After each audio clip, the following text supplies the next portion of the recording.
It's Friday the 10th of July and it's time for Crocus and Daisy, who you can't see, there she is, they're going off to the vets today to have their little operations.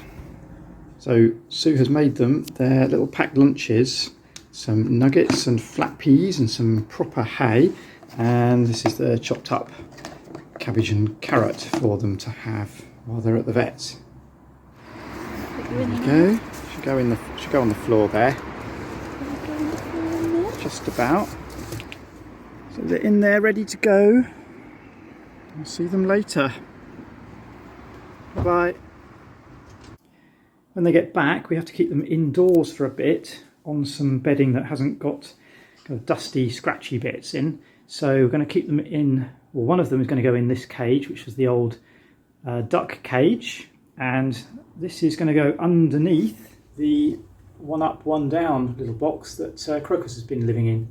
And so he's just cleaning out at the moment, just to give it a bit of a once over.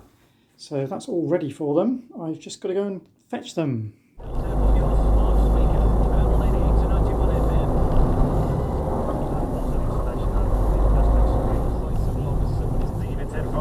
West Indies on day 3. Remember, TV highlights are on quarterfinals if they hold on to their first leg advantage.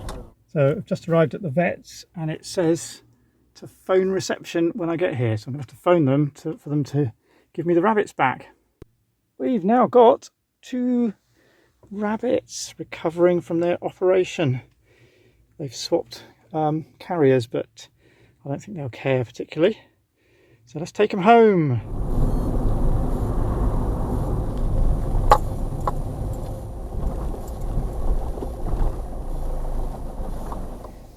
Untie that and let's get Daisy.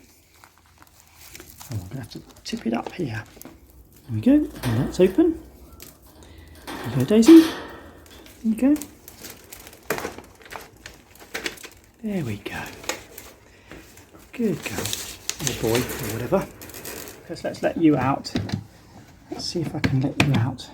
Oh, well done, Crocus. You just stuck your foot in your food. Not interested in food at the minute, are you yet? Just wondering what's happened. Eh? You can see your friend for the first time in a long time, can't you? Oh, Daisy. Still looking a bit shell-shocked, but you'll do okay, won't you? You'll be back up and about soon.